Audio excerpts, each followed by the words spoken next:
Hello, this is the Vercel website. I'm going to go through it and point out things that I like about the visual design as I see them.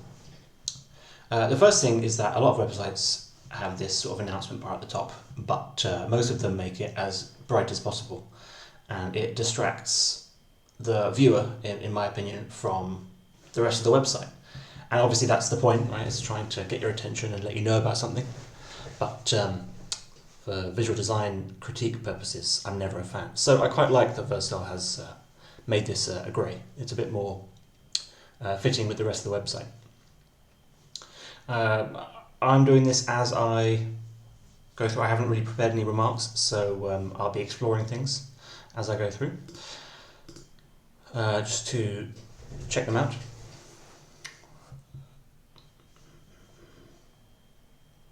Yeah.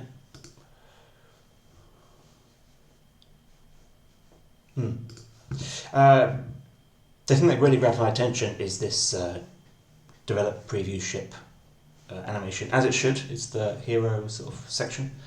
What I like about it is that, well, first of all, it's got very nice gradients in use for each of these words. Second of all, each word has a different gradient associated, which is quite nice.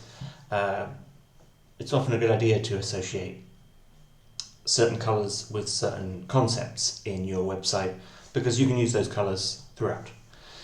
So for example, this blue gradient is used for develop, and I'm expecting we'll see that throughout. What I really like is that as this animation plays through and these words highlight in the gradient, the Get a Demo website changes both the gradient on hover as well as the border here, which has a gradient, and the sort of drop shadow or glow around the button. And that's quite nice, because you're saying, you know, for each of these use cases, for each of these things you might do, you can get a demo of that thing if you click this button. So they're taking care of all of the different sort of perspectives.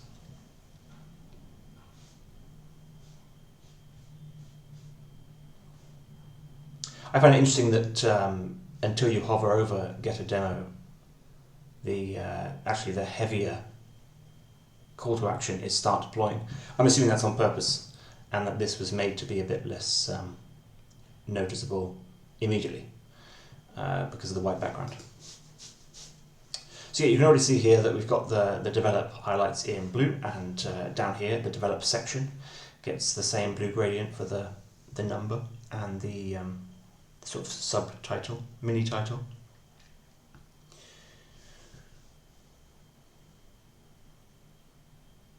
I quite like the one problem I see with websites is that the illustrations or the imagery will overpower the text.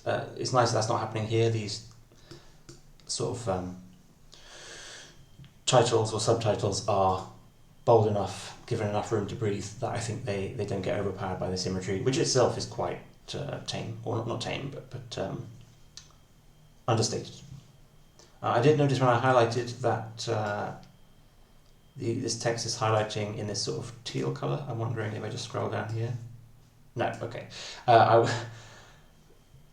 This is nitpicky maybe. I was hoping that the highlight colour would change per section. I'm not even sure if that's possible, or if it takes a lot of JavaScript or something. But because this teal colour sort of matches the final stop on this blue teal gradient. But I do notice actually that these are blue links in the blue section and sort of hot pink links in the purple to red section. So they have changed the link colour throughout. And that sort of attention to detail is nice. I also noticed that the highlight colour used in the imagery is blue in the blue section and hot pink in the sort of reddish section. One thing I want to point out that I'm always a fan of is this. It's essentially a monochrome colour scheme they're using for the website, except for the colour they introduced to highlight things. It seems like it's sort of very tempting to use a lot of colour when you design something, because colour makes things look nicer in general. Here they've gone for an approach I quite like because it keeps things looking clean, which is that they've got just black and white essentially as their colour scheme, and then they only put in colour when it's there to grab your attention. Some websites definitely use colour for less practical purposes. Maybe they put the whole background in a certain colour. So I'm always a fan of that.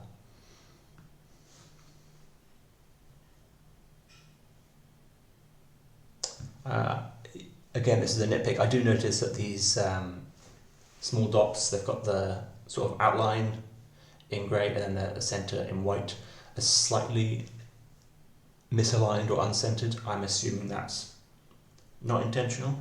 Maybe it's there to give it a sense of depth, but I don't think it affects the website in any major way, obviously, but I like to say those things just because they stick out to me.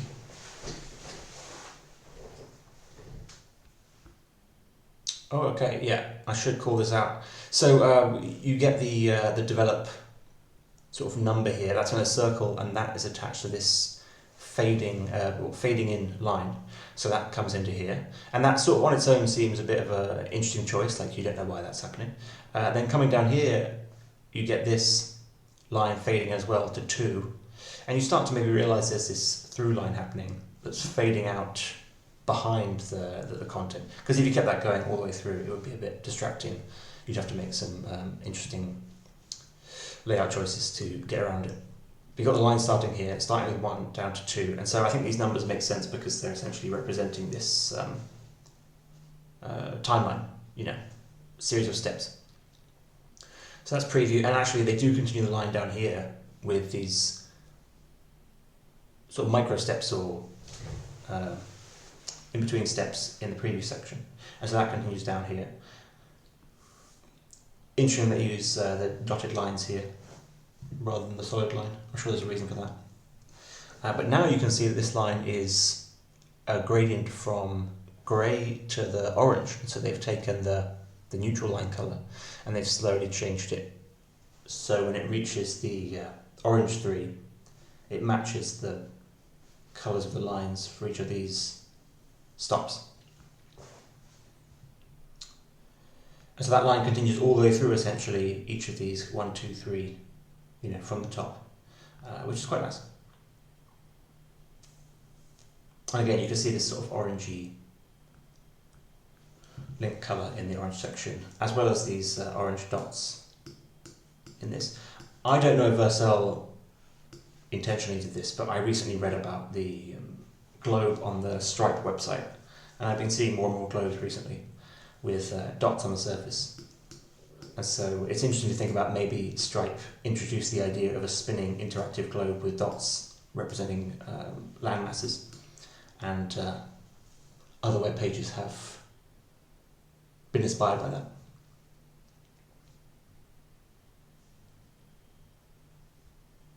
I do really like the bold type throughout, especially for titles, because it helps with scannability so much. It grabs the attention, and because it's black and white, it's even more noticeable.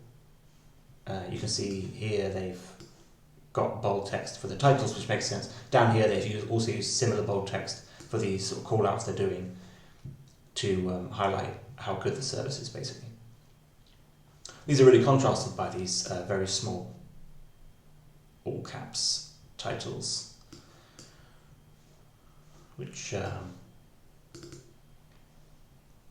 is an interesting choice. I think some designers might jump to the idea that the first thing should be the sort of biggest title, but they've switched that around, said, okay, here's the Vercel way if you're interested, but the main important title is the title of each section, which is quite a nice switch around, just because actually this is quite a generic concept. Let's explore how Vercel works, whereas these are the more specific practical concepts, and so making those the main titles is a good idea.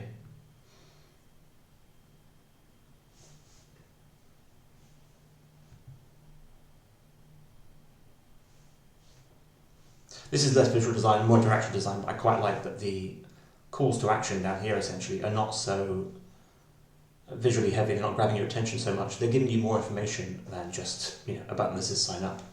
And they're pointing out details about how you go ahead with something. So if you want to import your Git repository, you've got these options that you have to sort of stop and consider. Or clone a template, they give you some previews of the templates. It's not just two giant buttons that say import Git repository or clone a template, which is nice. And I assume that's in place to appeal to a more detail-oriented visitor, like a developer who wants to sort of dive into the details as soon as possible. And that's it. I hope this was useful. Thank you.